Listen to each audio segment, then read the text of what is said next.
नमस्ते दोस्तों, आप सबका स्वागत है हमारे चैनल साहित्य गैलरी में। आज की कहानी है नया विवाह, जिसके लेखक मुंशी प्रेमचंद जी हैं। अपनी बीवी की मौत के बाद लाला डंगामल जब दूसरी शादी कर लेते हैं तो उन्हें लगता है कि वह फिर से जवान हो गए हैं। नई नवेली दुल्हन को बहलाने के लिए वह तरह तरह के प्रपंच करते हैं, मगर नई दुल्हन उनसे कुछ खिंची खिंची सी रहती है। उन्हें लगता है कि उनसे कोई गलती हो गई है। तभी घर के महाराज की जगह एक 16 साल का छोकरा नौकरी पर आता है और फिर सब कुछ बदल जाता है। हमारी देह पुरानी है, लेकिन उसमें सदैव नया रक्त दौड़ता रहता है। नए रक्त के प्रभाव पर ही हमारे जीवन का आधार है। पृथ्वी की इस चिंतन व्यवस्था में यह नयापन उनके एक एक अणु में, एक एक कण में, तार में बसे हुए स्वर की भांति गूंजता रहता है। और यहाँ 100 साल की बुढ़िया आज भी नवेली दुल्हन बनी हुई है। जब से लाला डंगामल ने नया विवाह किया है, उनका यौवन नए सिरे से जाग उठा है। पहली स्त्री जीवित थी तब वे घर में बहुत कम रहते थे। सुबह से 10-11 बजे तक तो पूजा पाठ ही करते रहते थे, फिर भोजन करके दुकान चले जाते। वहां से 1 बजे रात लौटते और थके मादे सो जाते। यदि लीला कभी कहती जरा और सवेरे आ जाते तो बिगड़ जाते और कहते तुम्हारे लिए क्या दुकान छोड़ दूं या रोजगार बंद कर दूं। ये वह जमाना नहीं है कि एक लोटा जल चढ़ाकर लक्ष्मी प्रसन्न कर ली जाए। आज उनकी चौखट पर माथा रगड़ना पड़ता है, तब भी उनका मुंह सीधा नहीं होता। लीला बेचारी चुप हो जाती। अभी 6 महीने की बात है। लीला को ज्वर हुआ था। लाला जी दुकान जाने लगे, तब उसने डरते डरते कहा था, देखो जरा मेरा जी अच्छा नहीं है, जरा सवेरे आ जाना। डंगामल ने पगड़ी उतारकर खूंटी पर लटका दी और बोले, अगर मेरे बैठे रहने से तुम्हारा जी अच्छा हो जाए तो मैं दुकान ना जाऊंगा। लीला हताश होकर बोली, मैं दुकान जाने को तो नहीं मना करती, केवल जरा सवेरे आने को कहती हूँ। तो क्या दुकान पर बैठा मौज किया करता हूँ? लीला इसका क्या जवाब देती? पति का यह स्नेहहीन व्यवहार उसके लिए कोई नई बात न थी। इधर कई साल से उसे इसका कठोर अनुभव हो रहा था कि इसकी इस घर में कोई कद्र नहीं है। वह अक्सर इस समस्या पर विचार भी किया करती, पर वह अपना कोई अपराध ना पाती। वह पति की सेवा अब पहले से कई ज्यादा करती, उनके कार्यभार को हल्का करने के बराबर चेष्टा करती रहती, बराबर कोशिश करती रहती। कभी उनकी इच्छा के विरुद्ध कोई काम नहीं करती। अगर उसकी जवानी ढल चुकी थी तो इसमें उसका क्या अपराध था? जवानी सदैव स्थिर रहती है। अगर अब उसका स्वास्थ्य उतना अच्छा ना था तो इसमें उसका क्या दोष? उसे बेकसूर क्यों दंड दिया जाता है? उचित तो यह था कि 25 साल का साहचर्य अब एक गहरी मानसिक और आत्मिक अनुरूपता का रूप धारण कर लेता, जो दोष को भी गुण बना लेता, जो पके फल की तरह ज्यादा रसीला, ज्यादा मीठा, ज्यादा सुंदर हो जाता है। लेकिन लाला जी का वाणिक हृदय हर एक पदार्थ को वाणिज्य की तराजू से तोलता था। बूढ़ी गाय जब न दूध दे सकती है न बच्चे, तब उसके लिए गौशाला ही सबसे अच्छी जगह है। उनके विचार में लीला के लिए इतना ही काफी था कि वह घर की मालकिन बनी रहे, आराम से खाए और पड़ी रहे। उससे अख्तियार है चाहे जितने जेवर बनाए, चाहे जितना स्नान व पूजा करे, केवल उनसे दूर रहे। मानव प्रकृति की जटिलता का एक रहस्य यह था कि डंगामल जिस आनंद से लीला को वंचित रखना चाहते थे, जिसकी उसके लिए कोई जरूरत ही न समझते थे, खुद उसी के लिए सदैव प्रयत्न करते रहते थे। लीला 40 वर्ष की होकर बूढ़ी समझ ली गई थी, किंतु वे 43 के होकर अभी जवान ही थे, जवानी के उन्माद और उल्लास से भरे हुए। लीला से अब उन्हें एक तरह की अनुरुचि होती थी, और वह दुखिया जब अपनी त्रुटियों का अनुभव करके प्रकृति के निर्दय आघातों से बचने के लिए रंग व रोगन की आड़ लेती, तब लाला जी उसके बूढ़े नखरों से और भी घृणा करने लगते। वे कहते, वाह रे दृष्टा, 7 लड़कों की तो माँ हो गई, बाल खिचड़ी हो गए, चेहरा धुले हुए फहलाने हो गए, सिकुड़ गए, मगर आपको अभी महावर, सिंदूर, मेहंदी और उपटन की हवस बाकी ही है। औरतों का स्वभाव भी कितना विचित्र है, न जाने क्यों बनाव सिंगार पर इतना जान देती हैं। पूछो अब तुम्हें और क्या चाहिए, क्यों नहीं मन को समझा लेती कि जवानी विदा हो गई और इन उपादानों से वह वापस नहीं बुलाई जा सकती। लेकिन वे खुद जवानी का स्वप्न देखते रहते थे। उनकी जवानी की तृष्णा अभी शांत न हुई थी। जड़ों में रसों और आकों का सेवन करते रहते थे। हफ्ते में 2 बार खिजाब लगाते और एक डॉक्टर से मंगी लैंड के विषय में पत्र व्यवहार कर रहे थे। लीला ने उन्हें असमंजस में देखकर कतार स्वर में पूछा, कुछ बतला सकते हो कि बजे आओगे? लाला जी ने शांत भाव से पूछा, तुम्हारा जी आज कैसा है? लीला क्या जवाब दे? अगर कहती है कि बहुत खराब है तो शायद वे महाशय वहीं बैठ जाए और उसे जली कटी सुनाकर अपने दिल का बुखार निकाले। अगर कहती है कि अच्छी हूँ तो शायद निश्चिंत होकर 2 बजे तक कहीं खबर ना ले। इस दुविधा में डरते डरते बोली, अब तक तो हल्की थी लेकिन अब कुछ भारी हो रही है। तुम जाओ दुकान पर, लोग तुम्हारी राह देखते होंगे। हाँ, ईश्वर के लिए 1-2 ना बजा देना। लड़के सो जाते हैं, मुझे जरा भी अच्छा नहीं लगता, जी घबराता है। सेठ जी ने अपने स्वर में स्नेह की चाशनी देकर कहा, 12 बजे तक आ जरूर जाऊंगा। लीला का मुख मुधिल हो गया। उसने कहा, 10 बजे तक नहीं आ सकते? 11:30 से पहले किसी तरह नहीं? नहीं, 10:30। अच्छा, 11 बजे? लाला वादा करके चले गए, लेकिन 10 बजे रात को एक मित्र ने मुजरा सुनने के लिए बुला भेजा। इस निमंत्रण को कैसे इनकार कर देते? जब एक आदमी आपको खातिर से बुलाता है तब ये कहाँ की भलाई है कि आप उसका निमंत्रण अस्वीकार कर दें। लाला जी मुजरा सुनने चले गए। 2 बजे लौटे। चुपके से आकर नौकर को जगाया और अपने कमरे में आकर लेट रहे। लीला उनकी राह देखती प्रतिक्षण विकल वेदना का अनुभव करती हुई न जाने कब सो गई थी। अंत को इस बीमारी ने अभागिन लीला की जान ही लेकर छोड़ा। लाला जी को उसके मरने का बड़ा दुख हुआ।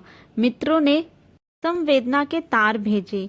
एक दैनिक पत्र ने शोक प्रकट करते हुए लीला के मानसिक और धार्मिक सद्गुणों की खूब बढ़ाकर वर्णन किया। लाला जी ने इस सभी मित्रों को हार्दिक धन्यवाद दिया और लीला के नाम से बालिका विद्यालय में 5 वजीके प्रदान किए तथा मृतक भोज जो जितने समारोह से किया गया वह नगर के इतिहास में बहुत दिनों तक याद रहेगा। लेकिन 1 महीना भी न गुजरने पाया था कि लाला जी के मित्रों ने चारा डालना शुरू कर दिया और उसका यह असर हुआ कि 6 महीने की विदुरता के तप के बाद उन्होंने दूसरा विवाह कर लिया। आखिर बेचारे क्या करते? जीवन में एक सहचरी की आवश्यकता तो थी ही। इस उम्र में तो एक तरह से वह अनिवार्य हो गई थी। जब से नई पत्नी आई, लाला जी के जीवन में आश्चर्यजनक परिवर्तन हो गया। दुकान से अब उतना प्रेम नहीं था। लगातार हफ्तों ना जाने में भी उनके कारोबार में कोई हर्ज नहीं होता था। जीवन के उपभोग की जो शक्ति दिन दिन क्षीण होती जाती थी, अब वह छींटे पाकर सजीव हो गई थी। सूखा पेड़ हरा हो गया था, उसमें नई नई कोमलें फूटने लगी थी। मोटर नई आ गई थी, कमरे नए फर्नीचर से सजा दिए गए थे, नौकरों की भी संख्या बढ़ गई थी। रेडियो आ पहुंचा था और प्रतिदिन नए नए उपहार आते रहते थे। लाला जी की बूढ़ी जवानी जवानों की जवानी से भी प्रखर हो गई थी, उसी तरह जैसे बिजली का प्रकाश चंद्रमा के प्रकाश से ज्यादा स्वच्छ और मनोरंजक होता है। लाला जी को उनके मित्र इस रूपांतर पर बधाइयां देते, जब वे गर्व के साथ कहते, भाई हम तो हमेशा जवान रहे और हमेशा जवान ही रहेंगे। बुढ़ापा यहाँ आए तो उसके मुंह में कालिख लगाकर गधों पर उल्टा सवार करा के शहर से निकाल दें। जवानी और बुढ़ापे को न जाने क्यों लोग अवस्था से संबंध कर देते हैं। जवानी का उम्र से उतना ही संबंध है जितना धर्म का आचार से, रुपए का ईमानदारी से, रूप का श्रृंगार से। आजकल के जवानों को आप जवान कहते हैं, उनकी 1000 जवानियों को अपने 1 घंटे से भी ना बदलूंगा। मालूम होता है उनकी जिंदगी में कोई उत्साह ही नहीं है। कोई शौक नहीं, जीवन क्या है, गले में पड़ा हुआ एक ढोल है। यही शब्द घटा बढ़ाकर वे आशा के हृदय पटल पर अंकित करते रहते थे। उनसे बराबर सिनेमा, थिएटर और दरिया की सैर के लिए आग्रह करते रहते, लेकिन आशा को न जाने क्यों इस बातों में जरा भी रुचि न थी। वह जाती तो थी मगर बहुत टाल टूल के जाती थी। एक दिन लाला जी ने आकर कहा, चलो आज बजरे पर दरिया की सैर करें। वर्षा के दिन थे, दरिया चढ़ा हुआ था। मेघ मघाले अंतर्राष्ट्रीय सेनाओं की भांति रंग बिरंगी वर्दियों पहने आकाश में कवावत कर रहे थे। सड़क पर लोग मलार और बारह मासा गाते चलते थे। बागों में झूले पड़ गए थे। आशा ने बेदिली से कहा, मेरा जी तो नहीं चाहता। लाला जी ने मृदु प्रेरणा के साथ कहा, तुम्हारा मन कैसा है जो अमोद प्रमोद की ओर आकर्षित नहीं होता? चलो जरा दरिया की सैर कर देखें। सच कहता हूँ, बजरे पर बड़ी बहार रहेगी। आप जाएं, मुझे और कोई काम करने हैं। काम करने को आदमी है, तुम क्यों काम करोगी? महाराज अच्छे सालन नहीं पकाते, आप खाने बैठेंगे तो यूं ही उठ जाएंगे। आशा अपने अवकाश का बड़ा भाग लाला जी के लिए तरह तरह का भोजन पकाने में ही लगाती थी। उसने किसी से सुन रखा था कि एक विशेष अवस्था के बाद पुरुष के जीवन का सबसे बड़ा सुख रसना का स्वाद ही रह जाता है। लाला जी की आत्मा खिल उठी। उन्होंने सोचा कि आशा को उनसे कितना प्रेम है कि वह दरिया की सैर छोड़कर उनकी सेवा के लिए रुक गई। एक लीला थी कि मान न मान चलने को तैयार रहती थी। पीछा छुड़ाना पड़ता था। कमबख्त सिर पर सवार हो जाती थी और सारा मजा किरकिरा कर देती थी। स्नेह भरे उलाहने से बोले, तुम्हारा मन भी विचित्र है। अगर एक दिन सालन फीका ही रहा, ऐसा क्या तूफान आ जाएगा? तुम तो मुझे बिल्कुल निकम्मा बनाए देती हो। अगर तुम ना चलोगी तो मैं भी ना जाऊंगा।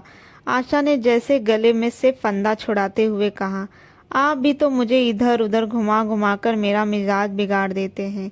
ये आदत पड़ जाएगी तो घर का धंधा कौन करेगा? मुझे घर के धंधों की रति भर भी परवाह नहीं, बाल की नोक बराबर भी नहीं। मैं चाहता हूँ कि तुम्हारा मिजाज बिगड़े और तुम गृहस्थी की चक्की से दूर रहो। और तुम मुझे बार बार आप क्यों कहती हो? मैं चाहता हूँ तुम मुझे तुम कहो, तू कहो, गालियाँ दो, धौल जमाओ। तुम तो मुझे आप कह के जैसे देवता के सिंहासन पर बैठा देती हो। मैं अपने घर में देवता नहीं, चंचल बालक बनना चाहता हूँ। आशा ने मुस्कुराते की चेष्टा करके कहा, भला मैं आपको तुम कहूंगी? तुम बराबर वाले को कहा जाता है, बड़ों को नहीं। मुनीम ने 1 लाख के घाटे की खबर सुनाई होती तो भी शायद लाला जी को इतना दुख ना होता जितना आशा के इन कठोर शब्दों से हुआ। उनका सारा उत्साह, सारा उल्लास जैसे ठंडा पड़ गया। निराश होकर बोले, तो तुम्हें चलना है या नहीं? मेरा जी नहीं चाहता तो मैं भी ना जाऊं। मैं आपको कब मना करती हूँ, फिर आप कहाँ? आशा ने जैसे भीतर से जोर लगाकर कहा। तुम और उसका मुख्यमंडल लज्जा से आरक्त हो गया। हाँ, इसी तरह तुम कहा करो तो तुम नहीं चल रही हो। अगर मैं कहूँ तुम्हें चलना पड़ेगा तब चलोगी?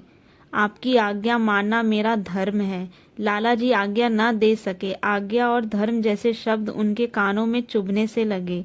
खिसियाए हुए बाहर को चल पड़े। उस वक्त आशा को उन पर दया आ गई। बोली, तो कब तक लौटोगे? मैं नहीं जा रहा हूँ। अच्छा, तो मैं भी चलती हूँ। जैसे कोई जिद्दी लड़का रोने के बाद अपनी इच्छित वस्तु पाकर उसे पैरों से ठुकरा देता है, उसी तरह लाला जी ने मुंह बनाकर कहा, तुम्हारा जी नहीं करता तो ना चलो। मैं आग्रह नहीं करता। आप नहीं, तुम बुरा मान जाओगे। आशा गई, लेकिन उमंग से नहीं। जिस मामूली वेश में थी उसी तरह चल खड़ी हुई। न कोई सजीली साड़ी, न जड़ाऊ गहने, न कोई सिंगार, जैसे कोई विधवा हो। ऐसी ही बातों पर लाला जी मन में झुंझला उठते थे।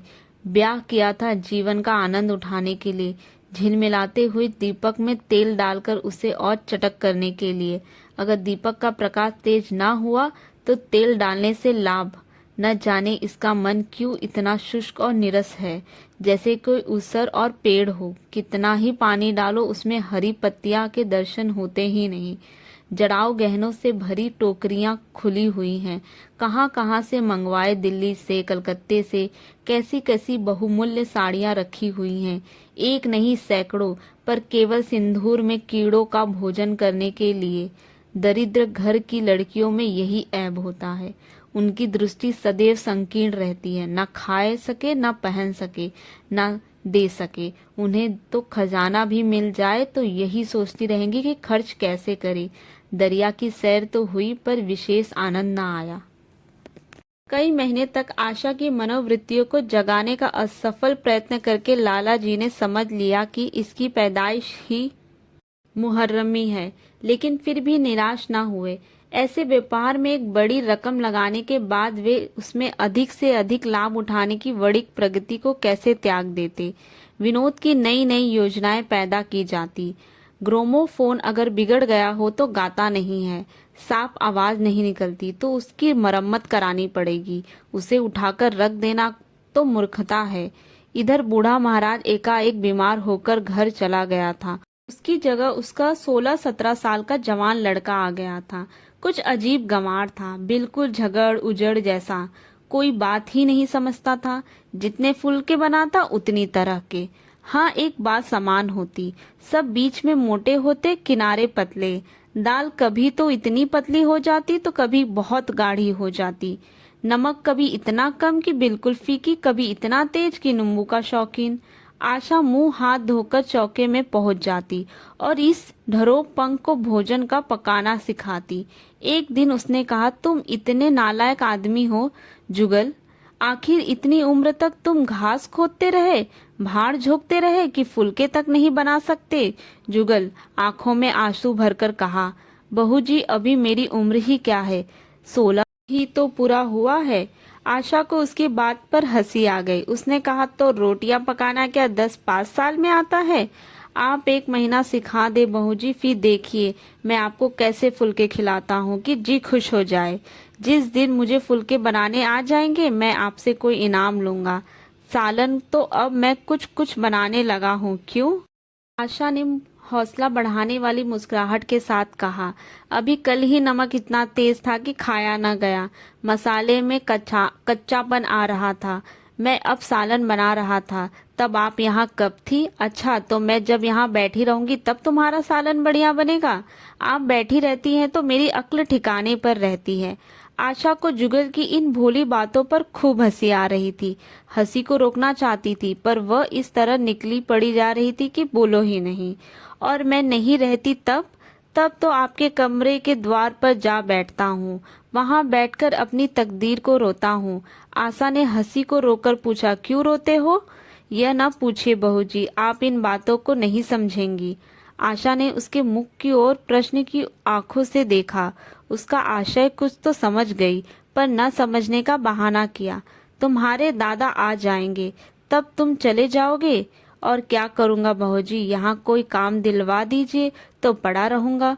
मुझे मोटर चलाना सिखवा दीजिए, आपको खूब सैर करवाऊंगा।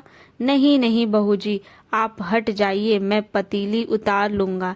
ऐसी अच्छी साड़ी है आपकी, कहीं दाग ना पड़ जाए। आशा पतीली उतार रही थी। जुगल ने उसके हाथ से सरसी ले लेनी चाहिए।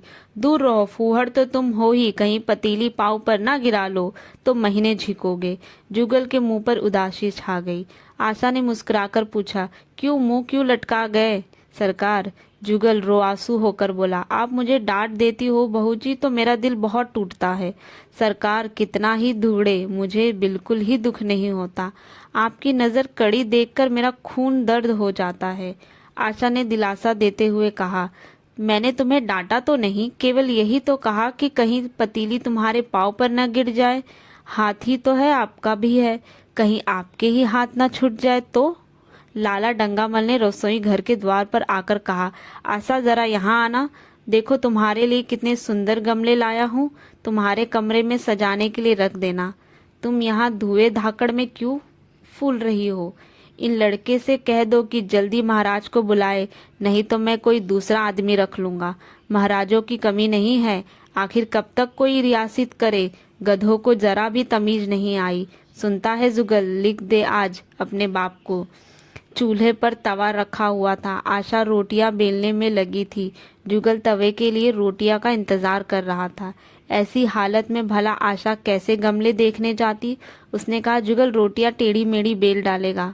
लाला जी ने कुछ चिढ़कर कहा, अगर रोटियां टेढ़ी मेढ़ी बेलेगा तो निकाल दिया जाएगा। आशा अनसुनी करके बोली, 10-5 दिन में सीख जाएगा, निकालने की क्या जरूरत है। तुम आकर बतला दो गमले कहाँ रखे जाएं। कहती तो हूँ रोटियां बेल कर आती हूँ। नहीं, मैं कहता हूँ तुम रोटियां मत बेलो, आप तो खामखा ही जिद करते हैं। लाला जी सन्नाटे में आ गए। आशा ने कभी इतनी रुखाई से उन्हें जवाब न दिया था, और यह केवल रुखाई न थी, इसमें कटुरता भी थी। लज्जित होकर चले गए। उन्हें ऐसा क्रोध आ रहा था कि इन गमलों को तोड़कर फेंक दे और सारे पौधों को चूहे को दे दे। जुगल ने सहमे हुए स्वर में कहा, आप चली जाएं बहू जी, सरकार बिगड़ जाएंगे। बको मत, जल्दी जल्दी फुलके सेको, नहीं तो निकाल दिए जाओगे। और आज मुझसे रुपए लेकर अपने लिए कपड़े बनवा लो। भिखमंगों सी सूरत बनाए घूमते हो, और बाल क्यों इतने बड़ा रखा है? तुम्हें नाई भी नहीं जुड़ता? जुगल ने दूर की बात सोची, बोला, कपड़े बनवा लूं तो दादा को हिसाब क्या दूंगा? अरे पागल, मैं हिसाब में नहीं देने कहती, मुझसे ले जाना। जुगल काहिलपन की हंसी हंसा। आप बनवाएंगे तो अच्छे कपड़े लूंगा, खदर के मलमल का कुर्ता, खदर की धोती, रेशमी चादर, अच्छा सा चप्पल। आशा ने मीठी मुस्कान से कहा, और अगर अपने दाम से बनवाने पड़े तो? तब कपड़े ही क्यों बनवाऊंगा, बड़े चालाक हो तुम। जुगल ने अपनी बुद्धिमत्ता का प्रदर्शन किया। आदमी अपने घर में सूखी रोटियां खाकर सो रहता है, लेकिन दावत में तो अच्छे अच्छे पकवान ही खाता है। वहां भी यदि रूखी रोटियां मिले तो क्या फायदा ऐसे दावत का?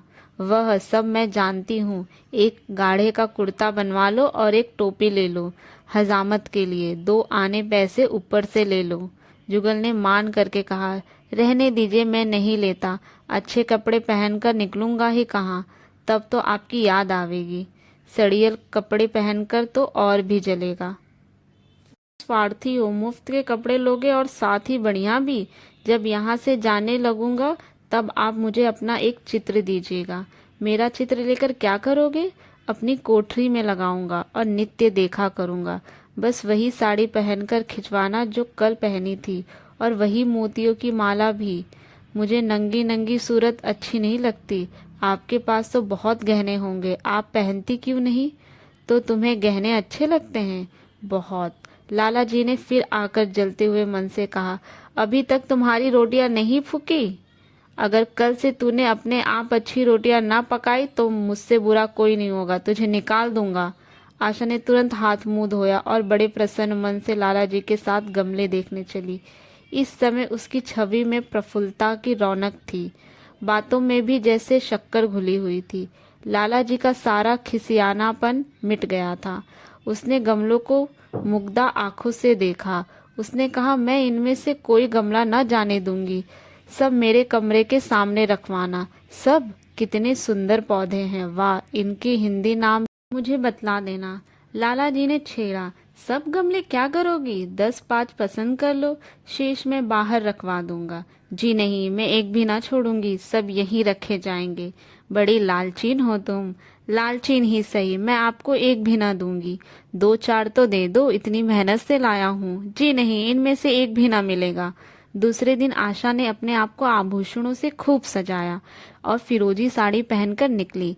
तब लाला जी की आंखों में ज्योति आ गई। समझे अवश्य अब उसके मन में प्रेम का जादू चल गया होगा। कुछ न कुछ तो चल ही रहा है, नहीं तो इनके बार बार के आग्रह करने पर भी, बार बार याचना करने पर भी उसने कोई आभूषण न पहना था। कभी कभी मोतियों का हार गले में डाल लेती थी, वह भी ऊपरी मन से। आज वह आभूषणों से सजी हुई है, फुली हुई है, सजी हुई है, इतराती हुई है, मानो कहती हो, देखो मैं कितनी सुंदर हूँ। पहले जो बंद कली थी वह आज खिल गई है। लाला जी पर घड़ों नशा चढ़ा हुआ था। वे चाहते थे उनके मित्र और बंधुवर आकर इस सोने की रानी के दर्शन करें, अपनी आंखें ठंडी करें, देखे कि वह कितनी सुखी, संतुष्ट और प्रसन्न है। जिन विद्रोहियों ने विवाह के समय तरह तरह की शंकाएं की थी, वे आंखें खोल कर देखें कि डंगामल कितना सुखी है। विश्वास, अनुराग और अनुभव ने चमत्कार किया है। उन्होंने प्रस्ताव किया, चलो कहीं घूम आए, बड़ी मजेदार हवा चल रही है। आशा इस वक्त कैसे जा सकती थी? अभी उसे रसोई में जाना था, वहां से कई 12-1 बजे फुर्सत मिलेगी। फिर घर के दूसरे धंधों, फिर सवार हो जाएंगे। सैर सपाटे के पीछे क्या घर चौपट कर दे। सेठ जी ने उसका हाथ पकड़ लिया और कहा, नहीं, आज मैं तुम्हें रसोई में ना जाने दूंगा। महाराज के किए कुछ ना होगा तो आज उनकी सामत भी आ जाएगी। आशा के मुख पर से वह प्रफुल्लता जाती रही। मन में उदास हो गया। एक सोफा पर लेटकर बोली, आज न जाने क्यों कलेजे में मीठा मीठा दर्द हो रहा है। ऐसा दर्द कभी ना होता था। सेठ जी घबरा उठे। यह दर्द कब से हो रहा है? हो तो रहा है रात से ही, लेकिन अभी कुछ कम हो गया था, अब फिर होने लगा है। रह रहकर जैसे चुभन हो जाती है। सेठ जी एक बात सोचकर दिल ही दिल में फूल उठे। अब वे गोलियां रंग ला रही है। राजवैदिक ने कहा भी था कि जरा सोच समझकर इनका सेवन कीजिएगा। क्यों ना हो, खानदानी वैद्य है। इनके बाप बनारस के महाराज के चिकित्सक थे। पुराने और परिचित नुस्खे हैं इनके पास। उन्होंने कहा तो था रात से ही कि यह दर्द हो रहा है। तुमने मुझसे कहा नहीं, नहीं तो वैद्य जी से कोई दवा मंगवाता। मैंने समझा था आप अच्छा हो जाएगा, मगर अब बढ़ रहा है। कहाँ दर्द हो रहा है, जरा देखूं, कुछ सूजन तो नहीं है? सेठ जी ने आशा के आंचल की तरफ हाथ बढ़ाया। आशा ने शर्माते हुए सिर झुका लिया। उसने कहा, यह तुम्हारी शरारत मुझे अच्छी नहीं लगती। मैं अपनी जान से मरती हूँ, तुम्हें हंसी सूझती है। जाकर कोई दवा ला दो। सेठ जी अपने पुष्यंत्व का यह डिप्लोमा पाकर उनसे कई ज्यादा प्रसन्न हुए, जितना राय बहादुरी पाकर होते। इस विषय का डंका पीटे बिना उन्हें कैसे चैन आ सकता था। जो लोग उनके विवाह के समय द्वेषपूर्ण टिप्पणियां कर रहे थे, उन्हें नीचा दिखाने का कितना अच्छा अवसर हाथ आया है। और इतनी जल्दी पहले पंडित भोलानाथ के पास गए और भाग्य ठोक कर बोले, भाई मैं तो बड़ी विपत्ति में फंसा गया। कल से उनके कलेजे में दर्द हो रहा है। कुछ बुद्धि काम नहीं करती। कहती है ऐसा दर्द पहले कभी ना हुआ था। भोलानाथ ने कुछ बहुत हमदर्दी ना दिखाई। सेठ जी यहाँ से उठकर अपने दूसरे मित्र लाला फांगपल के पास पहुंच गए और उनसे भी लगभग इन्हीं शब्दों में ये शोक संवाद कहा। फागमल बड़ा शोहदा था। मुस्कुराकर बोला, मुझे तो आपकी शरारत मालूम होती है। सेठ जी की बाछें खिल गई। उन्होंने कहा, मैं अपना दुख सुना रहा हूँ और तुम्हें दिल लगी सूझती है। जरा भी आदमियत तुम में नहीं है। मैं दिल लगी नहीं कर रहा हूँ। इसमें दिल लगी की क्या बात है? वे ही कमसीन कोमल लंग और आप ठहरे पुराने लखेट दंगल के पहलवान। बस अगर यह बात ना निकले तो मूछें मड़वा लूं। सेठ की आंखें जगमगा उठी। मन में यौवन की भावना प्रबल हो उठी और उसके साथ ही मुख पर भी यौवन की झलक आ गई। छाती जैसे कुछ फूल गई हो। चलते समय उनके पग कुछ अधिक मजबूती से जमीन पर पड़ने लगे और सिर की टोपी भी न जाने कैसे बाकी हो गई। आकृति से बाकपन की शान बरसने लगी। जुगल ने आशा को सिर से पांव तक जगमाते देख कर कहा, बस बहू जी, आप इसी तरह पहने ओढ़े रहा करें। आज मैं आपको चूल्हे के पास ना आने दूंगा। आशा ने नयन बाण चलाकर कहा, क्यों आज यह नया हुक्म क्यों? पहले तो तुमने कभी मना ना किया। आज की बात दूसरी है। जरा सुनो क्या बात है। मैं डरता हूँ आप कहीं नाराज ना हो जाए। नहीं नहीं, कहो, मैं नाराज ना होऊंगी। आज आप बहुत सुंदर लग रही हैं। लाला डंगामल ने असंख्य बार आशा के रूप और यौवन की प्रशंसा की थी, मगर उनकी प्रशंसा में उसे बनावट की गंध आती थी।